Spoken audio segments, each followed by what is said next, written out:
Good morning students, welcome to the online classes of Adarsh Bal Niketan senior secondary school. आप सभी का class 12th की mathematics की क्लास से वेलकम है। ठीक है, लास्ट क्लास में हम लोग मैट्रिसेस को डिस्कस कर रहे थे, जिसमें हम लोग ने एक एक्सरसाइज लगाई थी और कुछ basic how to add matrix, how to subtract, इन सब के बारे में देख रहे थे। तो हम लोग ने लास्ट क्लास में addition, subtraction and multiplication of a matrix with a constant, ये तीन चीजें देख ली थी। नहीं, स्केलर मल्टीप्लिकेशन बाकी था। तो उसको करने से पहले कुछ बेसिक प्रॉपर्टीज हैं एडिशन ऑफ मैट्रिक्स में। Properties of addition, matrix addition क्या? Properties of addition of matrix. Matrix addition का पहला कि वो कम्यूटेटिव लॉ फॉलो करता है। क्या करता है? Commutative law. कम्यूटेटिव लॉ क्या कहता है? अगर ए आपका कोई मैट्रिक्स है, a i j of order m cross n, ठीक है, एंड बी आपका कोई मैट्रिक्स है, बी आई जे, ये भी एम क्रॉस एन ऑर्डर का है, तो ए प्लस बी क्या होगा? जो होगा a i j plus b i j m cross n. ये बी, देखिए, हेलो, वॉइस आ रही है वर्षा? Yes sir.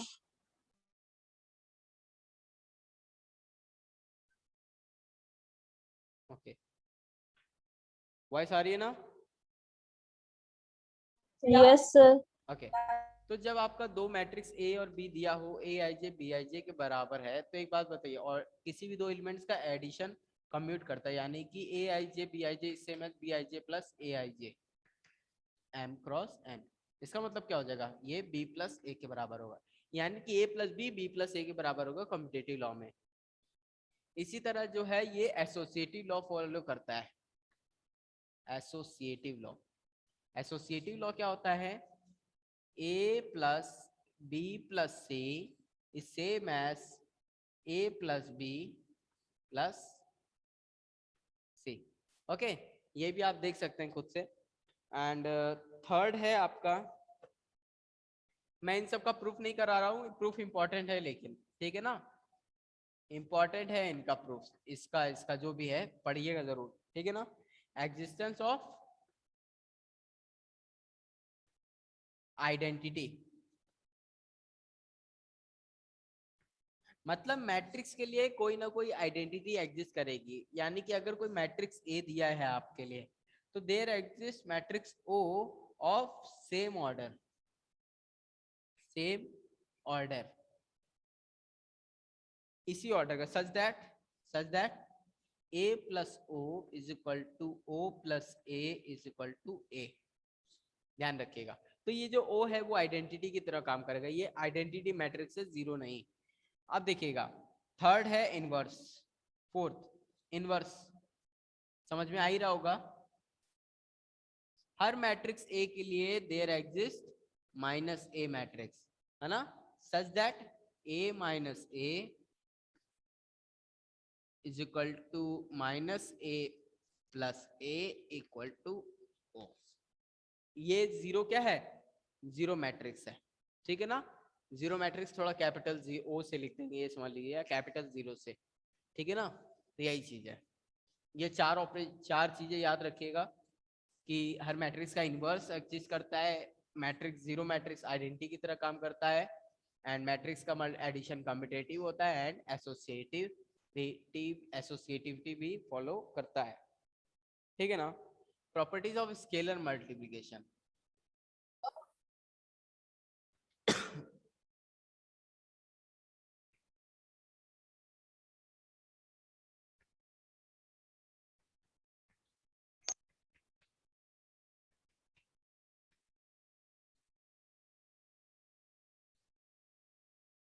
आपकी एक्स्ट्रा क्लासेस होंगी तो उसके लिए रेडी रहिएगा, एंड इन केस अगर नहीं हो पाएंगे तो मैं आपको इन्फॉर्म कर दूंगा, बट अगर होंगी तो 2 बजे होंगी, इनको याद रखिएगा, 2 बजे। अब देखिए, मैट्रिक्स में k times of a plus b is equal to k times of a plus k times of b, ये होता है। समझ में आ ही रहा होगा, ठीक है ना। किसी भी स्केलर को किसी दो सम ऑफ टू मैट्रिक्स का करना, यानी कि पहले वाले को k से मल्टीप्लाई करके अगले वाले को भी k से मल्टीप्लाई करके ऐड कर देना। इसी तरह अगर k प्लस एल कोई दो कांस्टेंट है, k प्लस एल कोई दो कांस्टेंट है जिसमें मैट्रिक्स a का मल्टीप्लाई किया गया, तो ये के ए प्लस एल ए के बराबर होगा। कुछ डाउट हो तो पूछ लेना, मैं शॉर्ट में बता रहा हूँ बहुत, ठीक है ना। एक और रिजल्ट है वो ये कि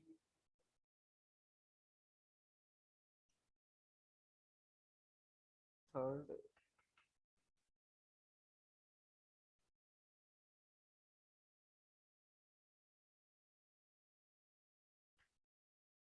बस करिए, यही दो रिजल्ट है इसमें। और कुछ जानना है किसी को तो बोलिए, कोई ऐसा जिसे ना समझ में आ रहा हो ये बात। वर्षा, नो सर, आगे समझ। ठीक है, तो आगे प्रोसीड करते हैं। तो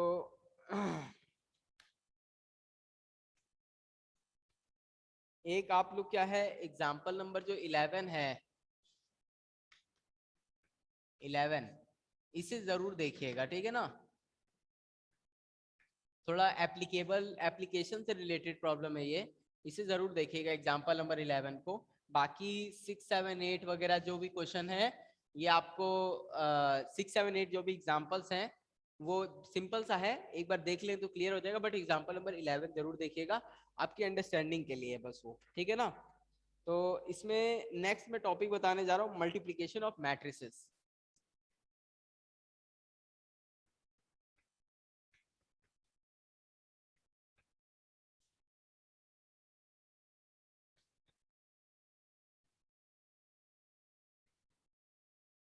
मल्टीप्लीकेशन ऑफ मैट्रिसेस, अभी तक आप जब मल्टीप्लाई कर रहे थे तो एक मैट्रिक्स ले रहे थे और एक कांस्टेंट वैल्यू के ले रहे थे। तो हो क्या रहा था, जैसे आपका एक मैट्रिक्स है 2, 4, 3, 1, इसको आपने मल्टीप्लाई किया 2 से, है ना। तो आप क्या करते थे, ये कर देते थे 2 into 2, 4 into 2, 3 into 2 and 1 into 2। तो क्या हो जाता था, 2 2 जा 4, 4 2 जा 8, 6 एंड 2, ये हो जाता था सॉल्व करने पे। अब आपको देखना है कि जब किसी, ये था मैट्रिक्स, ये था स्केलर, इसको बोलते हैं मैट्रिक्स और इसको बोलते हैं स्केलर। तो यानी कि अभी तक जो आपने मल्टीप्लिकेशन पढ़ा, आप पढ़े scalar multiplied to the matrix. अब आप पढ़ोगे matrix multiply to the matrix, ठीक है ना। मैट्रिक्स से मैट्रिक्स का मल्टीप्लिकेशन, तो देखिए कैसे है, कैसे है, क्या है इसमें, कुछ बेसिक सी चीजें।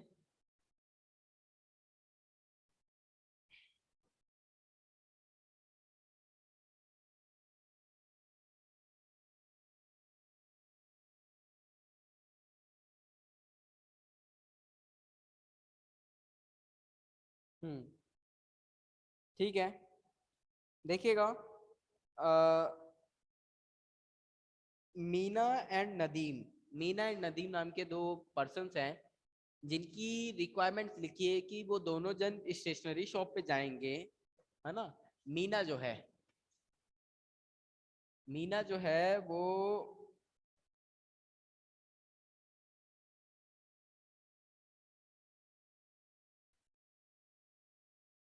दो पेन और दो पेन और 5 स्टोरी बुक खरीदना चाहती है। जबकि जो नदीम है वो, जो नदीम है वो 8 पेन और 10 story book, 8 pen and 10 story book खरीदना चाहता है। ये देखिए ये दिया है।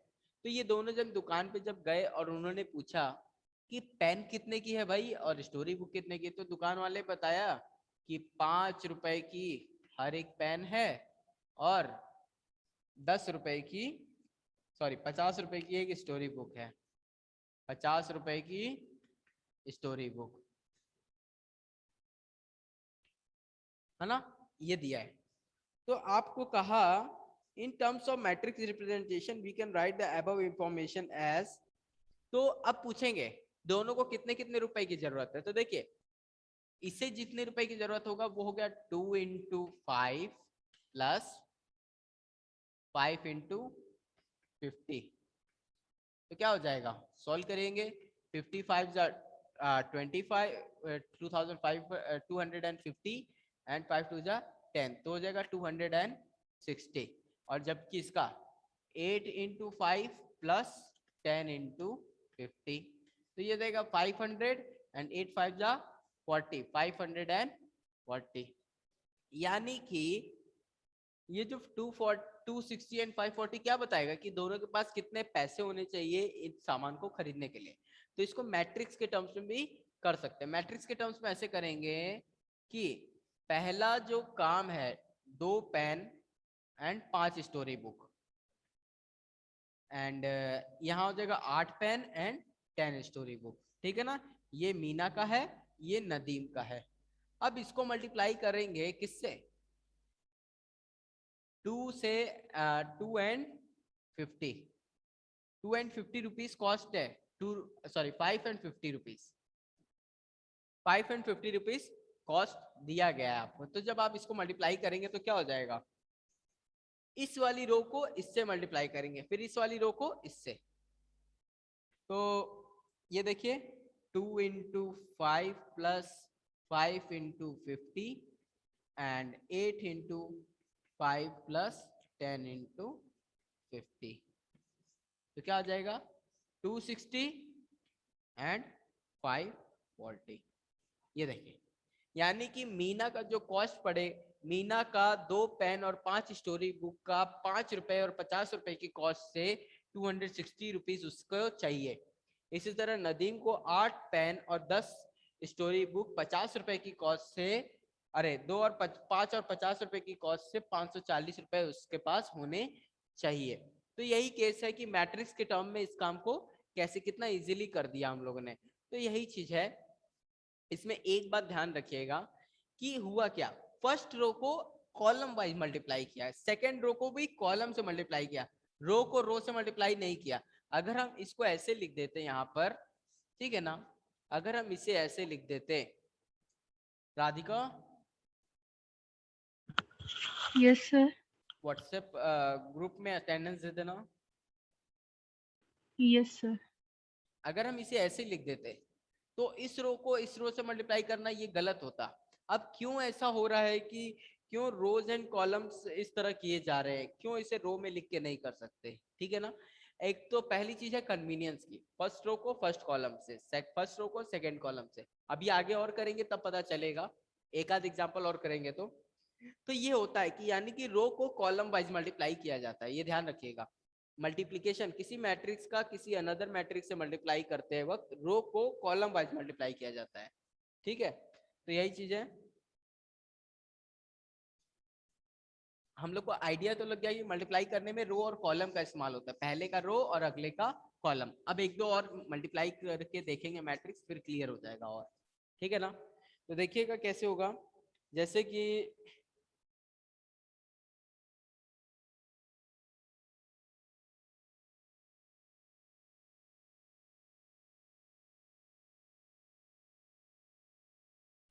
तो मल्टीप्लिकेशन करने से पहले एक रिस्ट्रिक्शन है। रिस्ट्रिक्शन क्या, कि नंबर ऑफ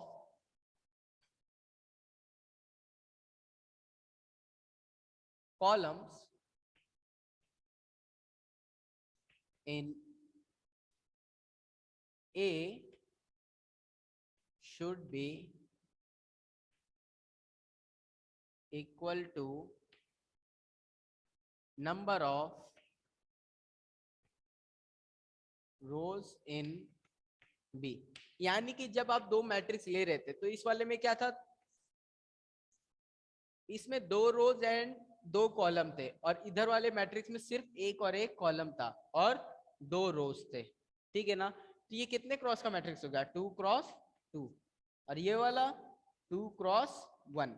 यानी कि किसी भी दो मैट्रिक्स को मल्टीप्लाई करने के लिए number of column in A number of column in A should be equal to number of rows in B, यानी कि ये दोनों चीज बराबर होनी चाहिए। अगर ये m क्रॉस n का मैट्रिक्स है तो ये बात जरूरी है कि जिस मैट्रिक्स से इसे मल्टीप्लाई किया जाए वो n क्रॉस p टाइप का हो।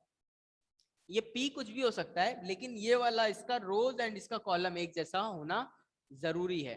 ये बात समझ लीजिएगा। कोई प्रॉब्लम यहाँ तक?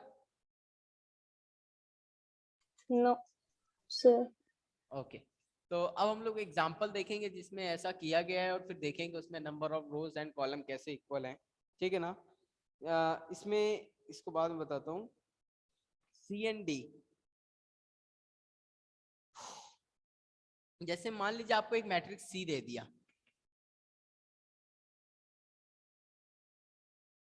एक ये वाला समझ लीजिए पहले। मान लीजिए आपको एक मैट्रिक्स बी दे दिया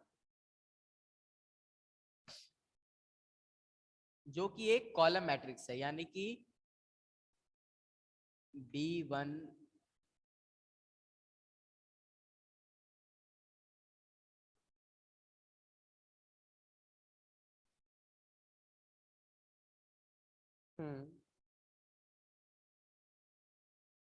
ठीक है। एक चीज और समझ लीजिए, अगर ए हमारा AIJ m क्रॉस n का मैट्रिक्स है और बी हमारा BIJ के n क्रॉस p का मैट्रिक्स है। कितने? n क्रॉस p का। इस बात को समझिएगा कि यहां पर भी j आया है, यहां पर भी j आया है। क्यों? मैंने अभी अभी बताया कि number of columns in A is equal to number of columns in B, यानी कि j की वैल्यू जो यहां से यहां तक होगी वही j की वैल्यू यहां से यहां तक होगी। इसीलिए यहाँ पर BJK आया, यहाँ पर AIJ आया। अब इसको ऐसे देख लीजिए, a को जब A11 A12 A1n A21 A22 A2n up to AM1 AM2 AMN, इसको जब मल्टीप्लाई करेंगे मैट्रिक्स B क्या है? B11 B12 B1P B21 B22 B2P and BN1 BN2 BNP। अब देखिए, जब इन दोनों को मल्टीप्लाई करेंगे तो मैंने बताया कि पहला रो पहले कॉलम के मल्टीप्लाई होगा, यानी कि ये जो मैट्रिक्स आएगा, ये ध्यान दीजिएगा, जब A जो है m क्रॉस n का मैट्रिक्स है एंड B जो है n क्रॉस p का मैट्रिक्स है, तो जब A इंटू B करेंगे तो m क्रॉस p का मैट्रिक्स आएगा। कौन सा आएगा? m क्रॉस p का। यानी कि अगर इस A इंटू B को C बोलेंगे तो C जो है m क्रॉस p का होगा, यानी कि m रोज p कॉलम। तो इसको देख लीजिए कैसा होगा, जब इससे मल्टीप्लाई करने पर C मैट्रिक्स आएगा, इसमें फर्स्ट रो किससे मल्टीप्लाई हो जाएगी? फर्स्ट कॉलम से। तो कैसे मल्टीप्लाई करना ये देखिए, ये एलिमेंट इससे मल्टीप्लाई होगा, ये वाला एलिमेंट इससे मल्टीप्लाई होगा और ये nth एलिमेंट nth से मल्टीप्लाई होगा, सबको ऐड कर देंगे तो क्या हो जाएगा? A11 B11 plus A12 B21 up to nth term A1n into BN1। ये आ गया पहला एलिमेंट। ध्यान दीजिएगा, ये पहला एलिमेंट आया है, सिर्फ और सिर्फ पहला एलिमेंट आया है। अब दूसरा एलिमेंट करेंगे, फर्स्ट रो को मल्टीप्लाई करेंगे सेकंड कॉलम से, ठीक है ना? तो क्या हो जाएगा? A11 B12 plus A12 B22 up to A1n sorry A1n ठीक है, A1n मल्टीप्लाई बाई Bn2, ये आ गया सेकेंड एलिमेंट। इसी तरह first element, second element up to जब P वाले से मल्टीप्लाई करोगे तो क्या बन जाएगा, Pth एलिमेंट आएगा। ठीक है कि नहीं, नहीं समझे बात Radhika and Varsha? Yes, sir. तो अब ये तो P एलिमेंट पहली रो, ये कौन सी रो थी, फर्स्ट रो। फर्स्ट रो में कितने एलिमेंट आए, P एलिमेंट आए। इसी तरह जब आप इस वाले एलिमेंट को पहले से मल्टीप्लाई करोगे, फिर टू सेकंड से करोगे, फिर Pth से करोगे, तो सेकंड रो आएगी जिसमें भी Pth एलिमेंट होंगे। सेकंड रो जो आएगी उसमें भी P एलिमेंट आ जाएंगे। इसी तरह जब आप 1 2 3 कितने टाइम्स करोगे, mth रो को P से मल्टीप्लाई करोगे तो लास्ट में कौन सा आएगा, mth रो आएंगे, और उसमें कितने एलिमेंट्स आएंगे, उसमें भी P एलिमेंट्स आएंगे। ठीक है ना, यानी कि फर्स्ट रो में P एलिमेंट्स, सेकंड रो में P एलिमेंट, इसी तरह mth रो में P एलिमेंट, टोटल कितने एलिमेंट हो गए, P इंटू M। यानी कि ये M क्रॉस P का मैट्रिक्स बना, M rows P column 1 2 3 up to P तक। नहीं समझे बात? Yes sir. तो अब इसमें एक खास बात समझिएगा, वो ये कि इसका जो जनरल एलिमेंट क्या होगा वो समझने की कोशिश करिएगा। थोड़ा सा टफ हो सकता है बट घबराइएगा मत। मान लीजिए इसका जो एलिमेंट है वो, उसको मैं डिनोट करता हूं, इसके बीच में जो एलिमेंट आएगा, इस पूरे को क्या बोल दूंगा मैं, ये पूरे को बोल दूंगा मैं C11, इस पूरे को बोल दूंगा C12, इस पूरे को क्या बोल दूंगा C1P। इसी तरह यहां पर जब सॉल्व करेंगे आएगा C21, C22, C2P up to, है ना। इसी तरह CM1, CM2, CM3 up to CMP। Last वाला जो एलिमेंट आएगा वो कौन सा होगा, CMP। अब तो मैं कहूंगा कोई ith row and kth column का एलिमेंट कौन सा होगा, ith रो kth कॉलम। तो ith रो kth कॉलम का जो एलिमेंट होगा वो होगा A।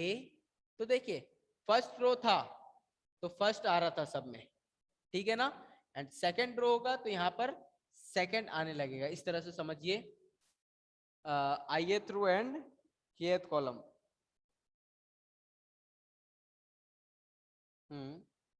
ठीक है, तो देखिए ये रहा सारे के सारे, ये फर्स्ट है, तो इसमें देखिए यहाँ A का 1 आ रहा है 1, इसी तरह यहाँ पर भी 1, इसी तरह इसमें भी A का 1 आ रहा है सब में, A के पहले 1, यानी कि ith लेंगे तो I1, ith रहेगा I, है ना, and B1K plus AI2 plus B2K up to AIM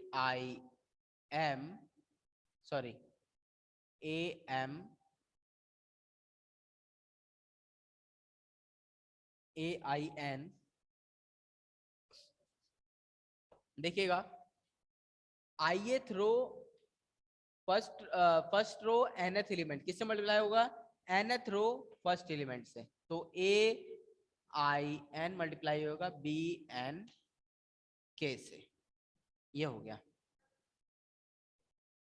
कोई प्रॉब्लम यहां तक? सर ये क्या था, क्या मतलब ये ऐसे क्यों किया? अच्छा मैं बता रहा हूँ, summation of all j from 1 to n aij bj k, मैं बता रहा हूँ। इधर देखिएगा इसमें ये 1 2 अप टू m आ रहा है ना, ठीक है ना, इसमें कहीं ith रो भी होगी, कौन सी रो होगी, ith रो, ठीक है ना। तो इसको समझने की कोशिश करिएगा। ith रो के जो एलिमेंट होंगे वो किस टाइप के होंगे, ai1 ai2 up to ain। ये बात समझ में आ रहा है कि नहीं? Yes sir. फर्स्ट रो होगी तो सब में फर्स्ट फर्स्ट फर्स्ट आएगा, सेकंड होगी तो सब में 2 2 2 आएगा, तो ith में आई पहले आएगा। अब इधर समझिएगा,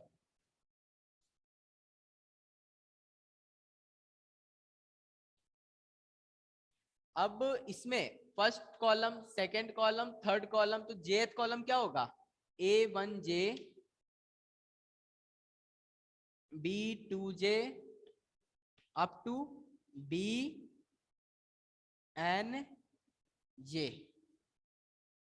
यहां तक समझ में आया?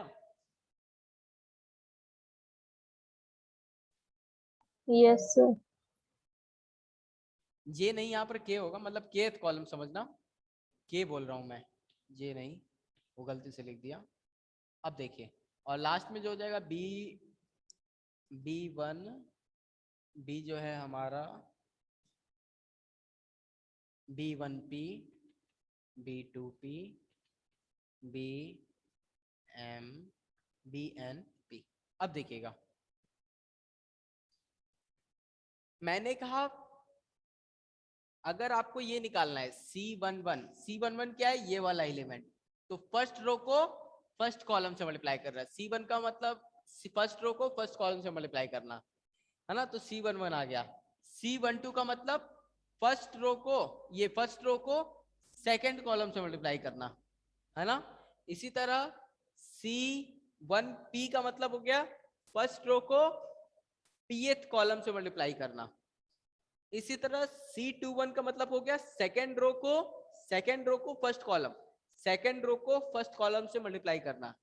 इसी तरह Cith रो को kth कॉलम से मल्टीप्लाई करना, यानी कि ith रो कौन सा हो गया, ये वाला, इसको किससे करेंगे, kth कॉलम से। तो जब इन दोनों को मल्टीप्लाई करेंगे तो ये रिजल्ट आएगा कि नहीं? नहीं समझी बात वर्षा, राधिका? यस सर, आ गया। हाँ, तो ये मैंने एक जनरल आइडिया लिखा है। अब इस i और k की वैल्यू 1 1 रख सकते हो, 1 2 रख सकते हो, 2 3 रखोगे, आपको पता चल जाएगा कि कौन कौन से एलिमेंट लेके ऐड करके सॉल्व करना है। तो आपको एक बेसिक इसका कोई भी एलिमेंट पता चल जाएगा। अभी भी नहीं आया? आ गया सर। ठीक है, तो इस बात को ध्यान रखिएगा। इससे लास्ट में क्या करेंगे, समेशन लगा देंगे, j कहां से कहां तक, 1 से लेके n तक, j की वैल्यू 1 रखेंगे, 2 रखेंगे, अप टू n तक।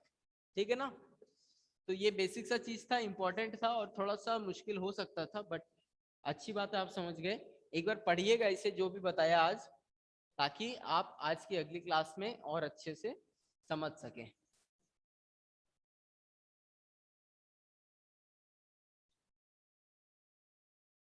अब देखिएगा, एक एग्जाम्पल है,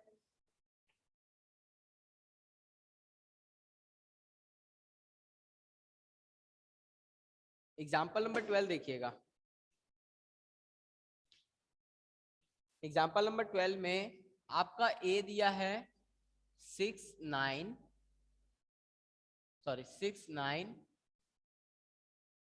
2 and 3 एंड बी दिया है आपका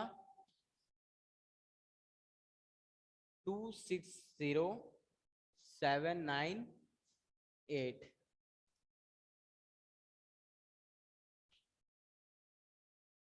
देखिए इसे कैसे करेंगे, आपको क्या करना है, देखिए ये कितने क्रॉस का मैट्रिक्स है, 2 क्रॉस 2 का, और ये 2 क्रॉस 3 का। तो बताइए इनका मल्टीप्लिकेशन पॉसिबल है या नहीं है, यस और नो? Yes Yes. सर। यानी कि a इंटू बी किया जा सकता है, लेकिन एक बात बताइए, क्या b इंटू ए कर सकते हैं कि नहीं, यस और नो? No sir. हाँ, नहीं कर सकते, क्योंकि जब आप जब आप a इंटू बी करेंगे तो क्या होगा, 2 इंटू 2 को किससे करना है, 2 इंटू 3 से, तो ये हो जाएगा। तो कौन सा मैट्रिक्स आएगा, 2 क्रॉस 3 का। लेकिन जब आप 2 इंटू 3 को 2 इंटू 2 से करेंगे तो ये 3 2 से कैंसिल होगा ही नहीं, यानी कि ये 2 क्रॉस ये मैट्रिक्स पॉसिबल नहीं होगा, ठीक है ना। तो a cross b cross a possible नहीं है क्योंकि नंबर ऑफ कॉलम पहले में नंबर ऑफ रोज के बराबर नहीं है। तो इसमें ए बी निकालने को बोला है, करके देखते हैं। ए इंटू बी, ए इंटू बी, आप क्रॉस मत लिखिए, ए इंटू बी कर दीजिए, ए बी ऐसे। तो 6923 मल्टीप्लाई बाई 260798 है ना। अब देखिए फर्स्ट रो को किससे मल्टीप्लाई करेंगे, फर्स्ट कॉलम से। देखिए 6 इंटू 2 प्लस 9 इंटू 7। अब देखिएगा ये कौन सा है, 2 क्रॉस 2 का, ये क्या है 2 क्रॉस 3 का, तो 2 क्रॉस 3 का एलिमेंट आएगा, ये रहा पहला एलिमेंट।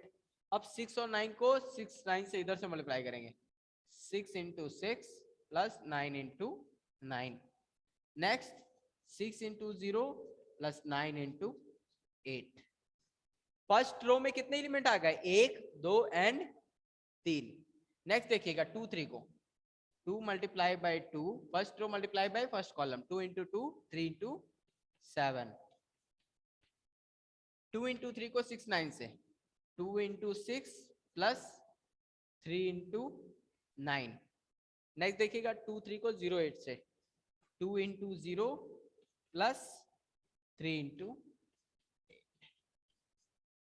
ध्यान दीजिएगा 1 2 3 4 5 6 कितने एलिमेंट आ गए, 6। ये 2 क्रॉस 3 का हुआ कि नहीं मैट्रिक्स, 2 रोज 3 कॉलम।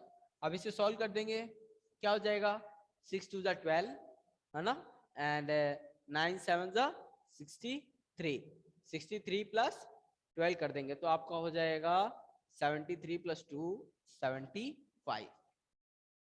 इसी तरह 6 6 जा 36 एंड 9 9 जा 81 एंड ये हो जाएगा आपका 81 में आप 36 ऐड कर देंगे, 80 90 100 110 110 एंड 107 117। अब 6 इंटू 0 0 9 8 जा, ठीक है ना, एक मिनट, 117 हाँ 72। अब देखिएगा 2 2 जा 4 एंड 21, 21 प्लस 4 25 एंड 6 2 जा 12 एंड 9 3 जा 27, 27 प्लस 12, 27 प्लस 12 आप कर देंगे 39। नेक्स्ट 0 एंड 24, ये हो गया। तो ये 2 क्रॉस 3 का मैट्रिक्स आ गया। नहीं समझ में आया, आ गया सर। सिंपल सा था। तो आपको इस टाइप के क्वेश्चन आ सकते हैं, आपको एक मैट्रिक्स ए दे देगा बी दे देगा, बोलेगा ए बी पता करो और फिर बोलेगा बी ए पता करो। अगर बी ए मल्टीप्लाई हो सकता है तो करिए, ठीक है ना। अब जैसे एक एग्जांपल और देखिए, एग्जांपल नंबर 13, उसको मैं शॉर्ट में बता रहा हूं।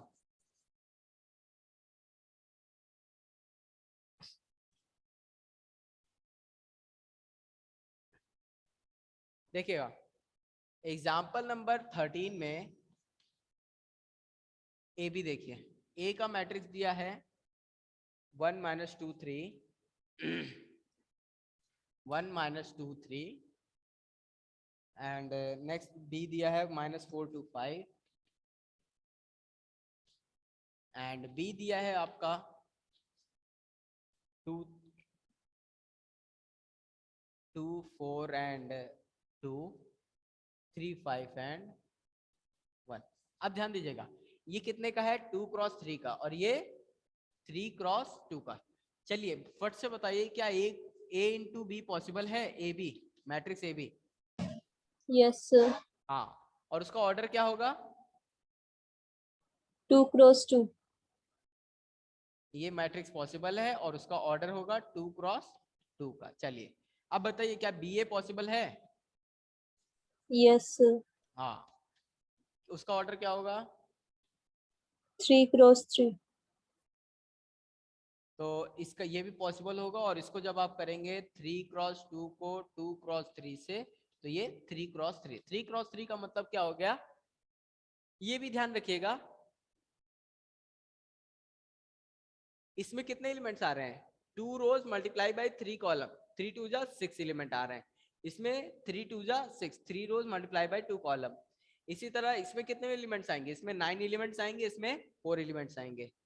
तो एक बात खुद से सोच के देख सकते हैं कि ये 9 एलिमेंट है, ये 4 एलिमेंट है, तो ये दोनों बराबर हो सकते हैं क्या, नहीं हो सकते। फिर भी आपको बोला है कि ए बी निकालो, बी ए निकालो, और ये दिखाओ कि ए बी बी ए के बराबर नहीं है, तो कर लेंगे ना।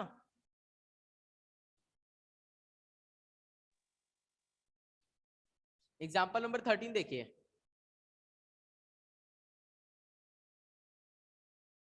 यस सर, कर लेंगे।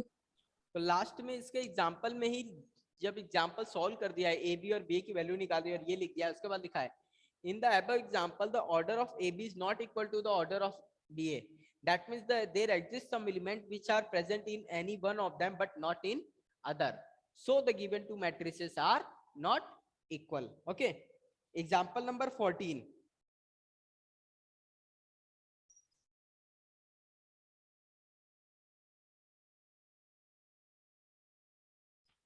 एग्जाम्पल नंबर 14 देखिएगा।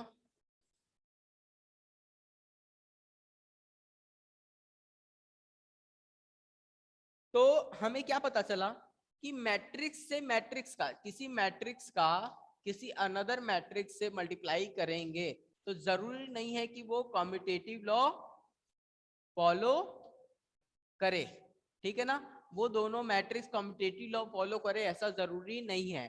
तो कैसे पता चलेगा कि कब दो मैट्रिक्स का मल्टीप्लिकेशन, कब दो मैट्रिक्स का मल्टीप्लिकेशन बराबर होगा या बराबर नहीं होगा, कैसे पता चलेगा कि a into b, b into a के बराबर कब होगा कब नहीं? ऐसा तब होगा जब a और b बराबर, ए सेम मैट्रिक्स हो। अगर a मैट्रिक्स b के बराबर है तो इन दोनों का multiply matrix b into a के बराबर होगा, ठीक है ना, अदरवाइज नहीं होगा, इस बात का ध्यान रखिएगा। नेक्स्ट है, तो एग्जाम्पल नंबर जो 14 है ना आपका, एग्जाम्पल नंबर 14, उसमें इसी बात को कहा है कि मैट्रिक्स का मल्टीप्लिकेशन जो है कम्यूटेटिव लॉ फॉलो करे ऐसा कोई जरूरी नहीं है। अब देखिएगा नेक्स्ट,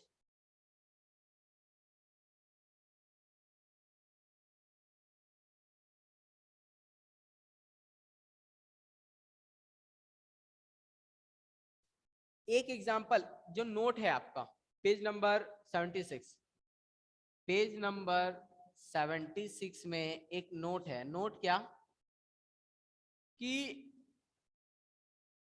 अगर हमारा A and B diagonal matrix हो, क्या हो, कौन कौन, ए और बी दोनों क्या हो, डायगोनल मैट्रिक्स, तो ए into B, A into b, b into a के बराबर होगा, ध्यान रखना, इंपॉर्टेंट है ये चीज, क्लियर रहिएगा बात। अगर मैट्रिक्स ए और बी दोनों के दोनों डायगोनल मैट्रिक्स है तो ए बी बी ए के बराबर होगा, ठीक है ना, ए बी किसके बराबर होगा, बी ए के। कोई प्रॉब्लम यहां तक? No sir. ठीक है,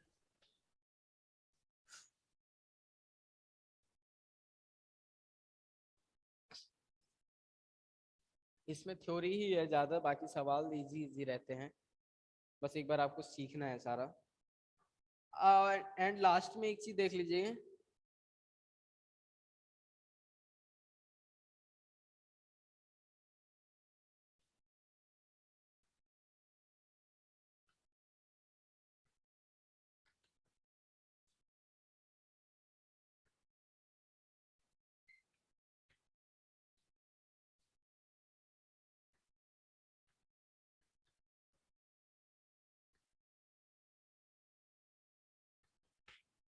इस बात को समझिएगा, zero matrix as the product of two non zero matrix.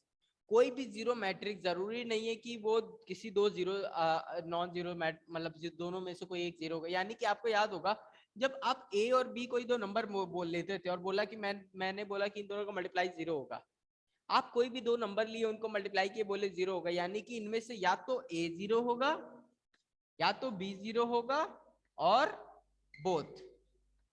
इस बात को समझे, यानी कि या तो अगर a की वैल्यू 0 हो जाए तो भी ये 0 होगा, b की वैल्यू 0 हो जाए तो भी 0 होगा, और अगर दोनों 0 होगी तो दोनों को मल्टीप्लाई करने पे भी 0 आएगा।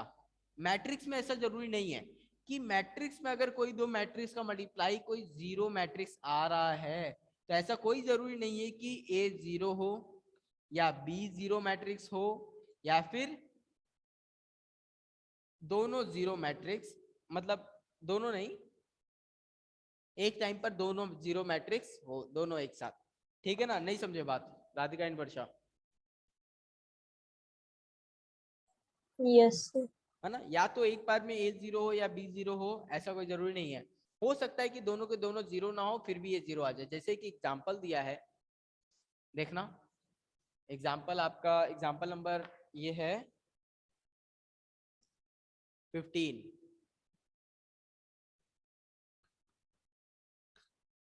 एग्जांपल नंबर 15 देखिए, मैट्रिक्स ए क्या दिया है आपका 0 0 -1 -2। मैट्रिक्स बी दिया है 3 5 0 0। ध्यान दीजिए, क्या ये एक 0 मैट्रिक्स है? नो। क्या ये भी 0 मैट्रिक्स है? नो।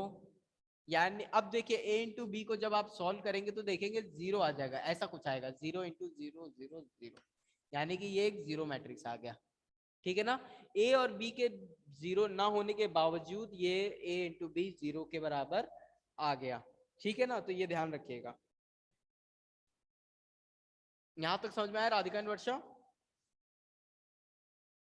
Yes sir. अब मैं डायरेक्टली बहुत शॉर्ट में लिख रहा हूं, है ना। किसी भी मैट्रिक्स का कोई 3 मैट्रिक्स ए बी और सी दिया हो, तो मैट्रिक्स का जो मल्टीप्लिकेशन होता है वो एसोसिएटिव लॉ फॉलो करता है। ओके, एंड मैट्रिक्स का जो मल्टीप्लिकेशन है वो डिस्ट्रीब्यूटिव लॉ भी फॉलो करता है। ये सब चीज याद रखिएगा। And existence of multiplicative identity, जो आइडेंटिटी मैट्रिक्स होता है वो मैट्रिक्स के लिए मल्टीप्लिकेटिव आइडेंटिटी का काम करता है। ये तीनों चीज याद रखिएगा, एसोसिएटिव लॉ फॉलो करना, डिस्ट्रीब्यूटिव लॉ फॉलो करना एंड एग्जिस्टेंस ऑफ आइडेंटिटी। यहाँ इनवर्स का कोई गारंटी नहीं है, यहाँ इनवर्स मैट्रिक्स नहीं है। ठीक है ना, तो कोई प्रॉब्लम इन तीनों में? डिटेल में जाऊं? No sir. ठीक है, तो आज हम लोग इसके अगली क्लास में जो है इसमें कुछ एक दो एग्जांपल्स और देखेंगे और फिर एक्सरसाइज 3.2 लगाएंगे। ठीक है ना, तो अभी तक जितना बताया है थ्योरी से पढ़ के रखिएगा एंड नेक्स्ट क्लास में मिलते हैं। ठीक है ना, कोई डाउट हो तो पूछने के लिए तैयार रहिएगा। Thanks for joining the class.